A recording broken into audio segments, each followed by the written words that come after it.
I'm going to make a drawing of Rembrandt's girlfriend at the time, Hendrickje Stoffels.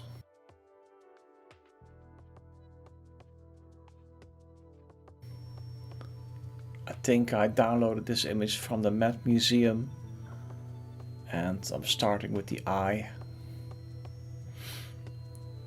And you can download a free high resolution photograph from their website.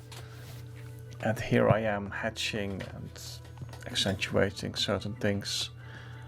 I'm using regular printer paper and a pencil. And from one eye to the other, adding accentuations here and there, the eyebrow a little bit.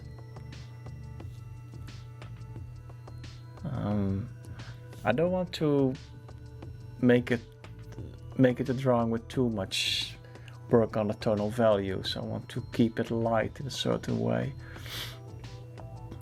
And I like the openness of these kind of hatchings and scratchings. I like a certain clarity or openness, a certain atmosphere that it gives, as if the drawing can breathe a little more. And I usually go from one eye to the other, and then the nose, and now the mouth.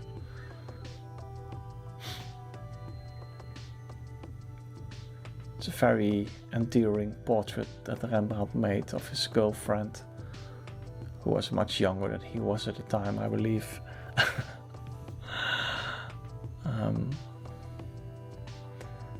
He had some troubles with another lady in his life before that. After his wife passed away, Saskia, he had a relationship with Geertje Dirks, and after her, this was his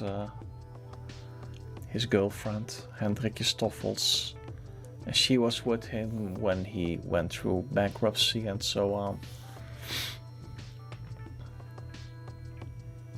And I'm slowly defining most of the parts of the face. The chin and the mouth are now on the paper. I think I drew the nose and the mouth a little bit too low now. I didn't measure it right, I think.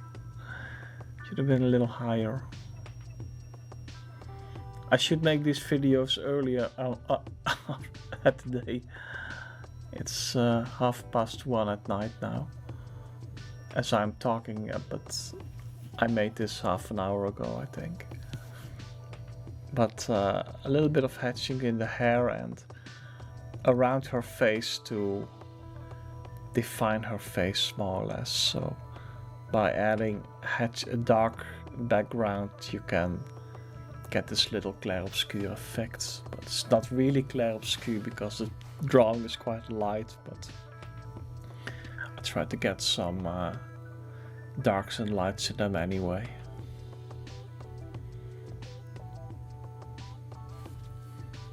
And here and there I add accentuations and hatchings. So I don't really have a very tight order in which I finish a drawing. I go from one thing to the other.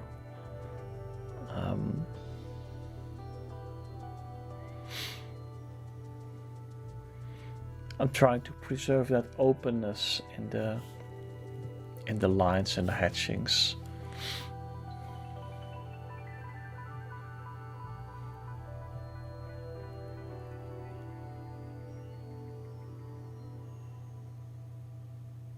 And where I'm hatching now, that's such an area where you easily go much darker. Just like the background on the left. The background on the left even more tempting to go darker, but I try to keep it relatively light this time. Working on the nose a little bit. Here I'm correcting the position of the nose more or less. So it had to be a little higher, and I think I tried the mouth as well to get it higher. in a moment, I think.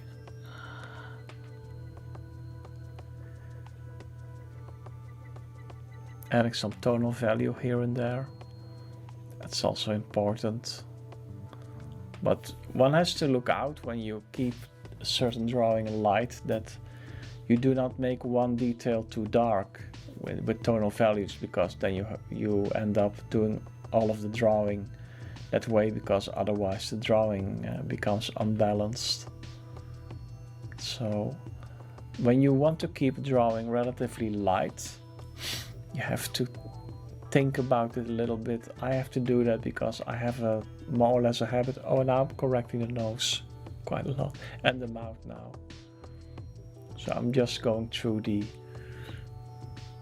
old version, and I just choose the new positions. I think it's a little bit closer to Hendrickje now. But it's really good to think about how light or how dark you want to make the drawing, because if you make one area too dark, let's say the chin area or something, then you have to do all of the face in relation to that part. And I want it to be a loose sketch, so I'm not going to draw an ear too detailed.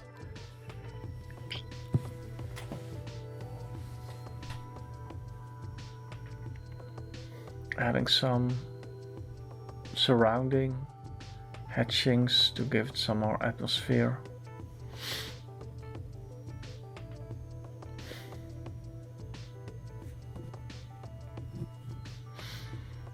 Adding some darker accentuations. I wasn't sure if I did the right thing there, but I think it works okay. Adding some accentuations here and there at the nose and the eyes, and by adding just a few accentuations, you can give the eyes, for example, a more convincing appearance sometimes. So it's nice to experiment a little with that. Sometimes it's just 2 or 3 small hatchings or dots which are quite dark or quite deep, which can add much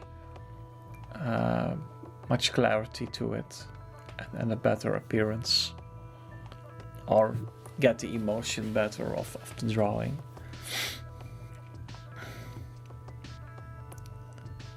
This is a stage where I'm thinking, should I stop now? Should I add a little bit here and there?